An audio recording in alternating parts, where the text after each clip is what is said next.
할렐루야. 왕이신 예수님을 경배하시기를 바랍니다.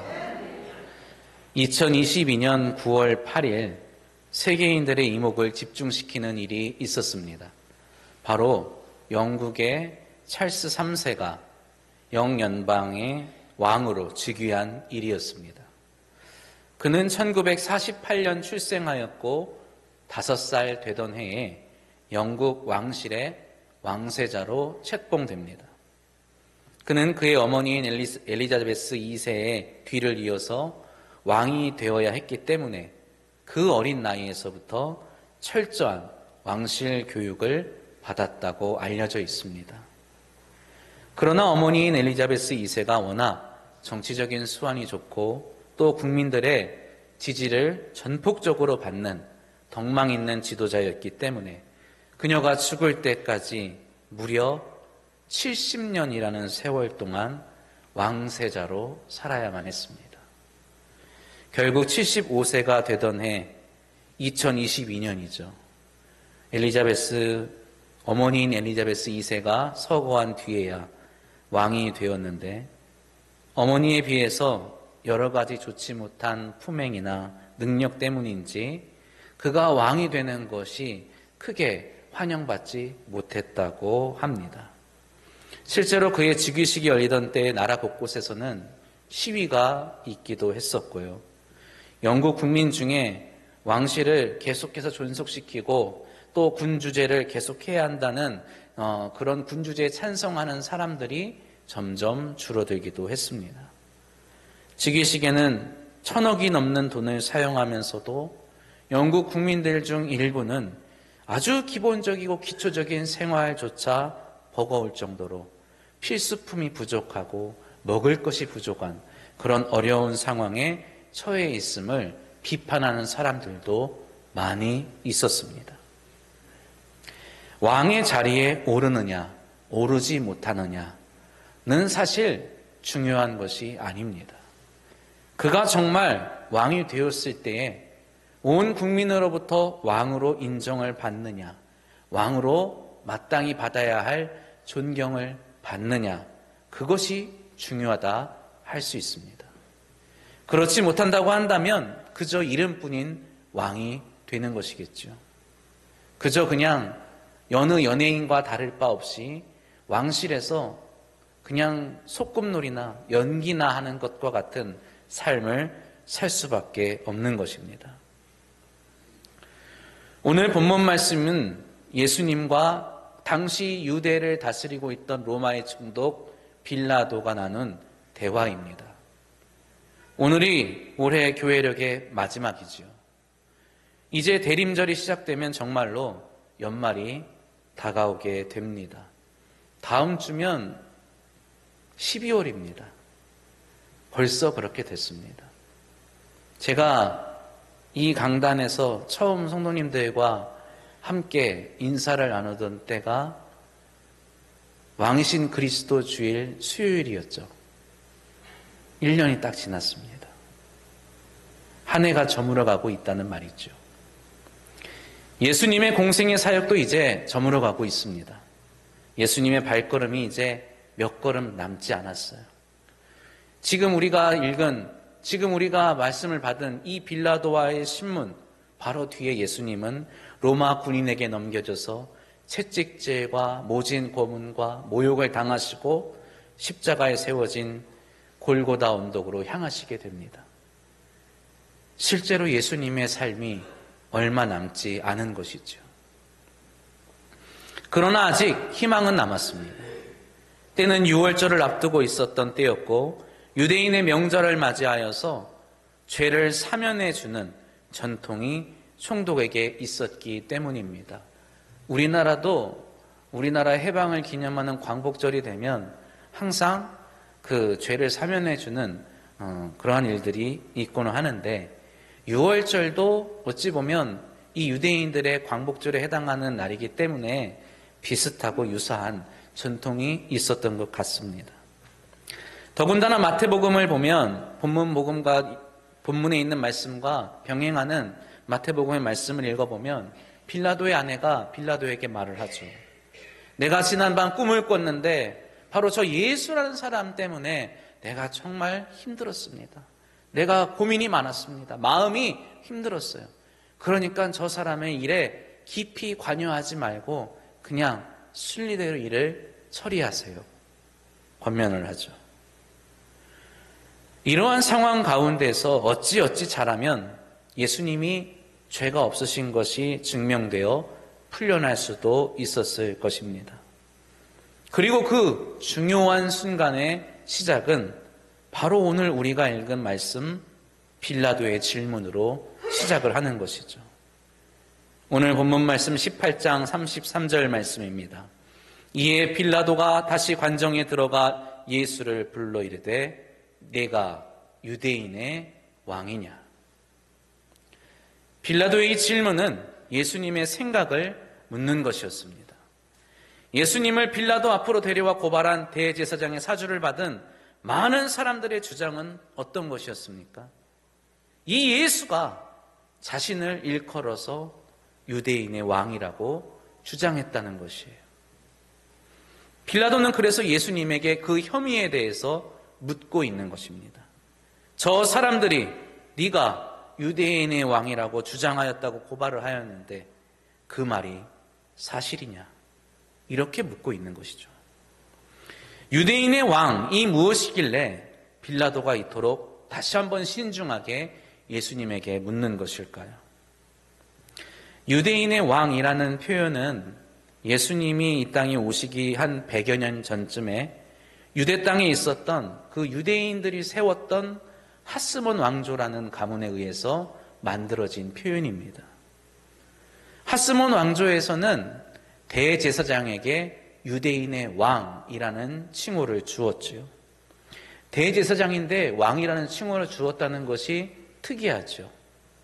맞습니다. 하스몬 왕조는 왕이 대제사장직을 겸하였기 때문입니다. 이 하스몬 왕조는 당시 세계를 제패하고 군림하고 있던 헬라 제국의 반기를 들고 일어났던, 그래서 유대 땅의 독립과 해방을 이루었던 마카비 왕조의 뒤를 잇는 왕조였습니다. 따라서 유대인의 왕이라는 호칭에는 대제사장, 그리고 왕, 그리고 민족의 해방자와 같은 의미가 담겨 있었던 것이죠. 따라서 유대인의 왕은 당시 로마 제국의 억압을 받고 있던 유대나라 백성들에게는 아주 환영받을 만한 이름이었습니다. 그러나 반대로 로마 제국의 입장에서 본다고 한다면 자신들의 통치를 거부하고 반기를 드는데 가장 선두에서는, 앞장서는 반란의 수괴라고 할 수 있는 것이 바로 유대인의 왕이라는 사람이었습니다.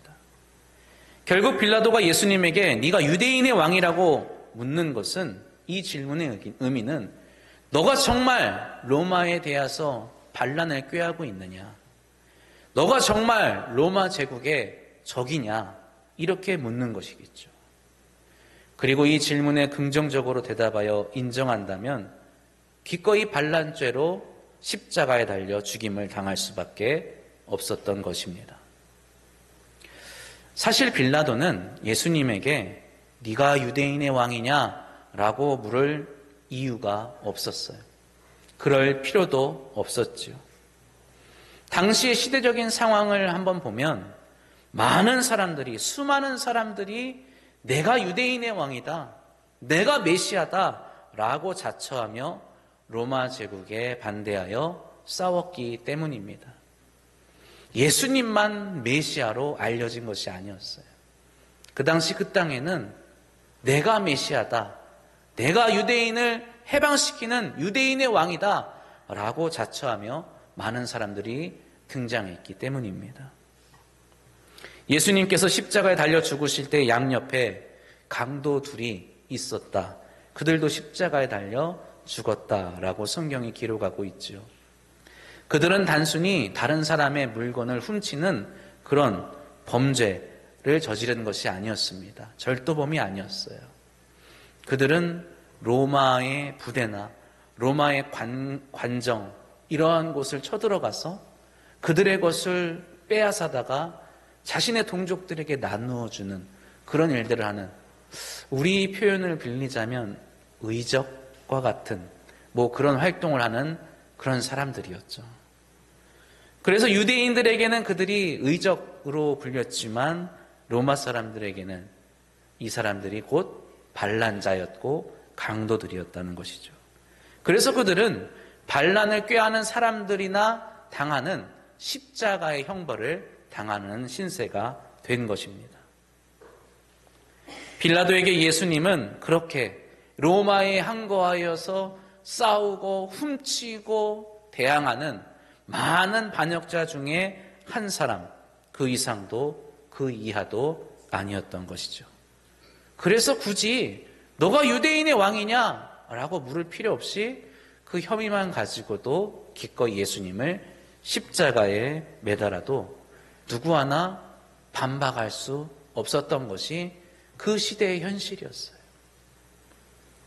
실제로 이 예수님께서 태어나시던 그쯤에 유대 땅에 큰 반란이 일어났었는데, 역사적인 기록에 의하면 당시 총독인 그 사람이 이 반란을 잠재우기 위해서 무려 2,000명의 유대인을 십자가에 못 박았다고 기록되어 있어요. 혐의만으로, 소동만으로 그렇게 하는 것입니다. 그런데 빌라도는 굳이 예수님에게 네가 유대인의 왕이냐? 라고 묻는 것이죠. 사실을 정확히 확인하려고 하는 겁니다. 유대인들이 예수님에게 유대인의 왕이라는 누명을 씌워서 자신에게 보낸 것이라 생각하고 있는 것이겠죠.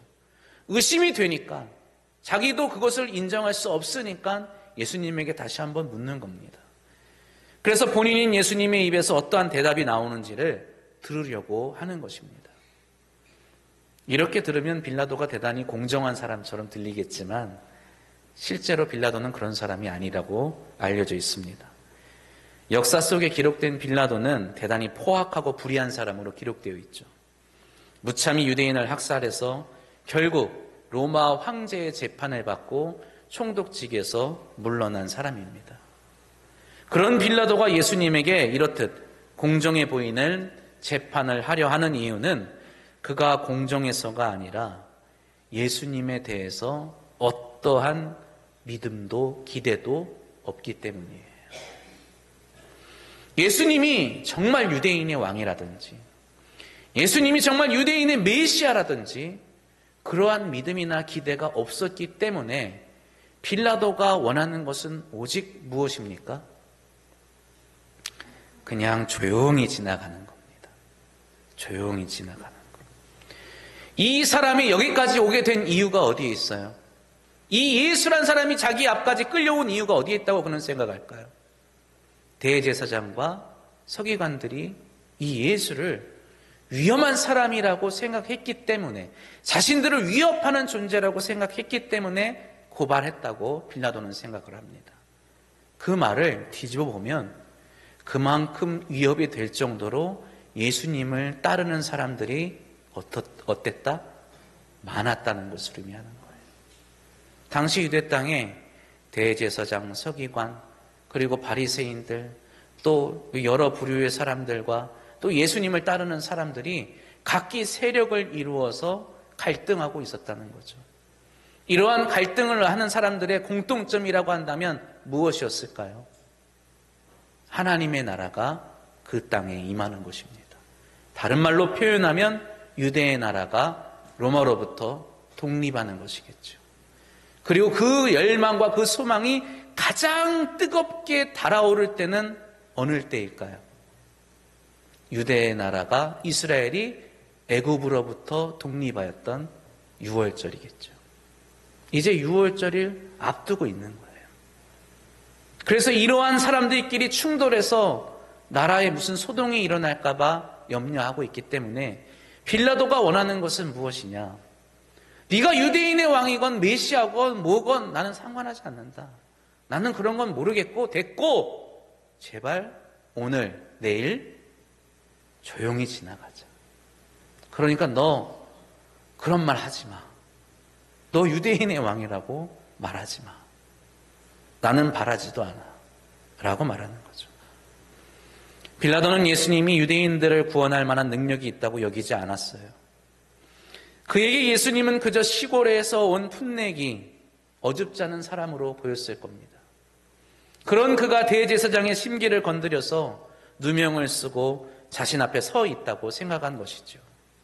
그에게 예수님은 대제사장감도 아니었고 왕의 제목도 아니었고 메시아로서의 어떤 아우라도 느껴지지 않는 시골 촌뜨기였을 뿐입니다. 빌라도가 말하죠. 너 무슨 유대인의 왕이겠느냐?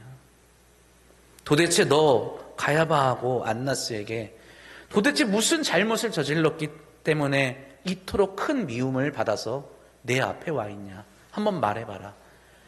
할 수 있으면 내가 그들을 대신해서 내가 용서할 수 있게 해주도록 이 일이 좋게 넘어갈 수 있도록 내가 해주마 라는 의미를 담고 있었을 거예요. 35절 말씀입니다. 빌라도가 대답하되 내가 유대인이냐? 네 나라 사람과 대제사장들이 너를 내게 넘겼으니 네가 무엇을 하였느냐? 도대체 무슨 짓을 저질렀냐고 물어보는 거예요. 너 같은 시골 촌뜨기가 도대체 무슨 일을 했기 때문에 도대체 무슨 말을 했는데 저 대제사장 가야바가 저 안나스가 너를 죽이겠다고 이를 바득바득 알고 있는 거냐? 너 갈릴리 나사렛에서 온 촌뜨기가 뭔 짓을 했기 때문에 이런 일이 일어났느냐? 묻고 있는 것이죠. 나는 로마 사람이기 때문에 너하고 전혀 상관없어. 네 나라 사람과 너 나라 사람들과 대제사장들이 너를 나에게 고발했는데 너희들 사이에서 무슨 일이 있었던 거냐 말하는 것이죠. 빌라도는 네 나라 사람들이 너를 고발했다 이렇게 말합니다. 그러자 예수님은 내 나라는 이 세상에 속한 것이 아니다. 갑자기 이런 말씀을 하세요. 이 말씀은 지금 빌라도의 말의 대답입니다. 네 나라 사람 아니냐? 네 나라에서 지금 이러한 소동이 일어나는 게 너 때문이 아니냐? 그런데 예수님은 여기는 내 나라가 아니다. 이렇게 말씀하시는 거예요. 그런데 이 말씀을 우리가 잘 눈여겨볼 필요가 있습니다. 예수님은 내 나라는 이 세상에 속한 것이 아니라는 말씀을 몇 번이고 반복하시죠. 우리 한번 읽어볼까요? 18장 36절 말씀입니다. 함께 봉독합니다. 예수께서 대답하시되 내 나라는 이 세상에 속한 것이 아니니라. 만일 내 나라가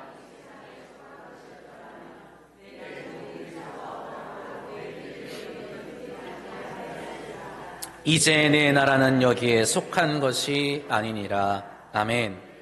마지막에 예수님께서 다시금 내 나라는 여기에 속한 것이 아니다 라고 말씀하시는데 앞에 한 단어를 붙이죠. 어떤 단어입니까? 이제라는 단어입니다. 이제, 이제라는 말은 무엇이 있다는 거예요? 이전이 있었다는 거죠. 이전에는 이러이러했는데 이제는 이렇다. 이런 말씀입니다. 이전과 이제가 나뉘었다는 것을 의미하는 거죠. 이전에는 내 나라가 어땠다는 거예요? 이 세상에 속하였다는 거예요. 그런데 이전과 이제로 나누어져서 이제는 내 나라가 여기에 속하지 않게 되었다. 이런 말씀을 하시는 겁니다. 그렇다면 이전과 이제를 나누는 기준은 무엇이었을까요? 그 사건은 무엇이었을까요? 올해가 주후 2024년이죠. 한 달 뒤면 주후 2025년이 됩니다. 주전, AD, BC를 나누는 역사 가운데 우리가 살아가고 있는데 이 BC와 AD, 주전과 주후를 나누는 기준이 무엇입니까? 무엇이죠? 우리는 다 알고 있죠. 예수님이 태어난 사건을 기준으로 하는 거예요. 일단은 그렇게 알고 있죠. 이전과 이후는 그렇게 명확한 기준 아래에서 구분되어지는 겁니다. 예수님이 말씀하시던 이 죄는 어떠한 일을 기준으로 일어나는 일일까요? 그것은 바로 예수님이 방금 말씀하시는 그 말씀 안에 있어요. 예수님을 따르는 사람들과 이 땅에 살아가는 유대인들이 싸우게 되었기 때문이에요. 싸웠다는 말은 서로 갈등하고 반목하였다는 거예요. 서로 의견이 달라지게 되었다는 것을 의미하는 거죠. 이 일이 있기 전에 예수님은 이 땅에 속한 자신의 나라의 왕이었다고 말씀하시는 거예요. 이 땅에 속한 나라의 왕으로 이 땅에 오셨다고 예수님은 말씀하시는 거예요. 그래서 이 말을 들은 빌라도가 어떻게 생각합니까? 예수님이 이 땅의 유대인의 왕으로 태어나셨고 오셨지만 이 유대인들이 어떻게 했다? 배신을 했다고 생각을 하는 거예요. 그래서 이렇게 되묻죠. 그렇다는 말은 네가 정말 왕이라는 말 아니냐? 네가 비록 지금 여기 내 앞에 서 있지만 너가 정말 왕이라는 말이구나. 이렇게 되묻는 거죠. 그리고 빌라도는 유대인들에게 나가서 나는 이 사람에게서 아무 죄도 찾지 못한다. 그러니까 그냥 넘어가자. 이렇게 말을 하죠. 왜요? 자신이 점점 감당하기 힘든 일처럼 느껴지는 거예요. 설령 진짜 유대인의 왕을 죽인다고 하면 이 일이 걷잡을 수 없는 일로 번질 수밖에 없기 때문이죠. 빌라도는 말합니다. 예수 네가 유대인의 왕이긴 한데 유대인들에게 배신을 당해서 지금 이런 비참한 꼴이 되었구나. 그런데 나는 사실 그런 것에 아무 관심이 없다. 그러니까 제발 너희들끼리 이런 싸움 그만하고 그냥 좋게 좋게 넘어가자. 나는 상관하고 싶지 않다. 이런 말을 하는 거죠. 예수님께서 말씀하신 내 나라는 이 세상에 속한 것이 아니라는 이 말씀이 빌라도에게는 백성에게 정치적으로 외면당한 왕으로 생각되어지는 말씀인 것입니다. 빌라도는 그렇게 예수가 유대인의 왕이 아니라는 이유로 놓아주려 합니다. 빌라도에게 예수님은 왕이 아니었죠. 최대한 양보하고 양보해서 예수님은 로마의 지배를 받는 유대 민족의 왕일 뿐이었습니다. 그러나 그마저도 백성의 지지를 받지 못하는 명목상의 왕일 뿐이었기에 빌라도는 아무 거리낌이 없었어요. 유대인들은 어땠습니까? 많은 유대인들 역시 예수님을 왕으로 인정하지 않았지요. 그들이 예수님을 빌라도에 넘겨준 것이 그들이 예수님을 왕으로 인정하지 않는다는 명백한 증거입니다. 그래서 예수님도 이제 내 나라는 여기에 속한 것이 아니라고 말씀하시는 거죠. 예수님도 내 나라는 이 세상에 속한 것이 아니라고 말씀하십니다. 로마 제국도 내 나라가 아니고 유대 왕국도 당신의 나라가 아니라고 말씀하십니다. 예수님은 자신이 로마 황제를 대신하는 사람도 아니고 이 유대 민족의 지지를 받는 유대 민족을 독립시키는 그러한 유대인의 왕도 아니라고 말씀하십니다. 그렇다면 예수님은 누구일까요? 우리가 믿는다고 하는 그 예수님은 누구실까요? 요한복음 18장 37절 말씀, 빌라도가 이르되 그러면 네가 왕이 아니냐? 예수께서 대답하시되 너의 말과 같이 내가 왕이니라. 내가 이를 위하여 태어났으며 이를 위하여 세상에 왔나니 곧 진리에 대하여 증언하려 함이로라. 무릇 진리에 속한 자는 내 음성을 듣느니라. 아멘. 예수님은 왕이십니다. 믿으시기 바랍니다. 예수님은 왕이세요. 예수님이 분명히 스스로 말씀하셨어요. 그래서 결국 이 말씀 때문에 예수님은 십자가에 달려 죽으실 때에 자칭 유대인의 왕이라는 팻말이 머리에 걸리게 됩니다. 내가 왕이니라. 내가 이를 위하여 태어났으며 이를 위하여 세상에 왔다. 예수님은 왕이시죠. 예수님은 하나님 나라의 왕으로 이 세상에 오셨습니다.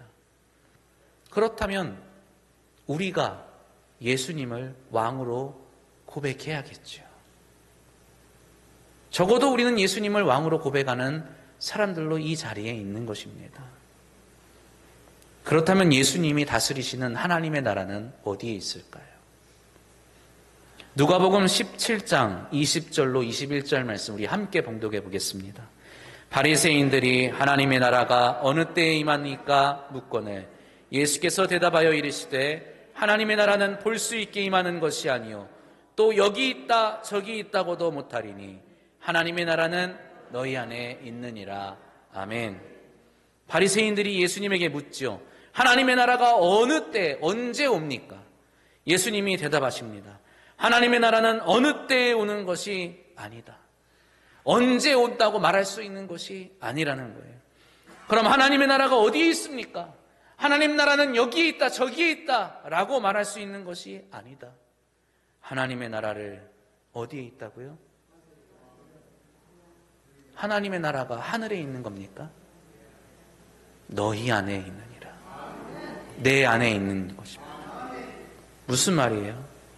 하나님의 나라를 바라는 사람은, 소망하는 사람은 하나님의 나라를 기다리는 것이 아니라는 말이에요. 하나님의 나라를 찾는 것이 아니라는 겁니다. 하나님 나라에 산은 다 잡게 살아가는 것입니다. 빌라도는 자신이 섬기는 황제가 있었어요. 빌라도는 그 황제에 충성하기 위해서 기꺼이 자신의 눈앞에 있는 유대인들을 억압하고 핍박하고 죽이며 살았습니다. 아무 거리낌 없었죠. 왜요? 자신의 황제에게 충성하였기 때문입니다. 유대인들은 하나님의 나라가 이 땅에 임하기를 소망하면서 하나님의 나라의 왕인, 유대인의 왕인 메시아를 찾아다녔어요. 산과 들과 바다를 건너서 메시아가 있다는 곳이라고 한다면 어디든지 찾아다녔어요. 뛰어다니고 배를 타고 다녔습니다. 그곳에 메시아가 있기를 바라며 그곳에 하나님의 나라가 세워지기를 바라며 어디든지 다니곤 했습니다. 유대인들에겐 한없이 자비로우셔서 병든 자를 고치시고 귀신 자를 낫게 하시고 배고픈 사람을 배부르게 하시는 그러한 유대인의 왕이지만 자신들의 적들에게는 심판을 내리고 진멸하고 멸망시키는 자를 자신들의 왕으로 삼고자 하며 메시아를 찾아 헤맸던 것이죠. 사랑하는 성도 여러분, 우리는 누구를 우리의 왕으로 모시며 살아갑니까? 지금 이 나라를 이끌어가는 대통령입니까? 내가 다니고 있는 직장과 일터의 수장입니까? 보스예요? 무엇이든지 해결할 수 있을 것 같은 돈을 왕으로 섬기며 살아가고 계십니까? 아니죠. 적어도 이 자리에 예배드리고 있는 저와 여러분은 예수님을 나의 왕으로 고백하는 자들 아닙니까? 그렇다면 우리의 왕이 예수님이시라는 것을 고백한다면 우리가 바라고 소망하는 것은 바로 그가 왕으로 다스리는 나라, 예수님이 다스리시는 하나님의 나라가 임하는 것이어야 하겠지요. 내가 가장 원하고 소망하는 것은 다른 것이 아니라 하나님의 나라여야 한다는 것입니다. 그리고 그것이 바로 나의 소망이 되어야 하는 것이겠죠. 내가 속해 있어야 하는 나라는 하나님의 나라여야 하고 내가 섬기는 왕은 예수 그리스도여야 하는 것입니다. 그렇다면 우리도 질문할 수 있겠죠. 하나님의 나라는 언제 오는 것입니까? 하나님의 나라는 어떻게 오는 것입니까? 하나님의 나라는 과연 어디에 있는 것입니까? 나는 지금 이렇게 힘들게 살아가고 있는데 이 현실은 이렇게 녹록지 않은데 하나님의 나라는 도대체 언제 오는 것입니까? 이 세상은 이렇게 악하여져만 가는데 암울하게 가는데 많은 사람들이 내 눈앞에 고통받고 있는 것이 보이는데 하나님의 나라는 어디에 있는 것입니까? 물을 수 있지 않겠습니까? 그러나 예수님은 우리에게 이렇게 말씀하시는 거죠. 하나님의 나라는 너희 안에 있느니라. 내가 예수를 나의 왕으로 고백하며 왕으로 따르는 삶을 살아간다면 나의 삶이 하나님의 나라가 되는 것입니다. 어떠한 미사 여구를 붙인다 하여도 내가 예수를 왕으로 섬기지 않는다면 나의 삶은 하나님의 나라와는 전혀 상관없는 삶이 되는 것이죠. 그러한 삶은 빌라도의 삶과 다를 것이 전혀 없습니다. 예수님을 십자가에 못 박았던 대제사장과 서기관들의 삶과도 다를 것이 없겠죠. 이 땅에 전쟁을 불러일으키고 억압과 핍박을 일삼는 저 무자비한 사람들의 삶과도 다를 것이 없을 것입니다. 불의와 부정을 저지르고도 아무렇지도 않게 부끄럼 없이 살아가는 사람들의 삶과 다를 것이 없을 것입니다. 주 예수 그리스도의 다스림을 받으시기를 바랍니다. 예수가 나의 왕이 되게 하십시오. 예수가 나의 삶을 다스리게 하십시오. 예수 그리스도의 말씀이 나의 삶의 향방을 결정하고 나의 행동을 결정하게 하시기를 바랍니다. 예수 그리스도의 삶이 내 삶의 목표가 되고 내 삶의 꿈이 되게 하시기를 바랍니다. 그럴 때 우리는 진정 그의 백성이요 그의 나라의 백성으로 살아갈 수 있게 될 것입니다. 하나님 나라의 백성으로 살아가는 복된 삶을 살아가시기를 축복합니다. 오직 예수 그리스도의 통치를 받으며 왕이신 예수 그리스도의 은총 아래 참된 행복을 누리며 참으로 선하고 참으로 의로운 삶을 살아가는 저와 여러분이 되시기를 주님의 이름으로 축복합니다. 예수는 우리의 왕이십니다. 예수는 나의 왕이십니다. 기도합니다.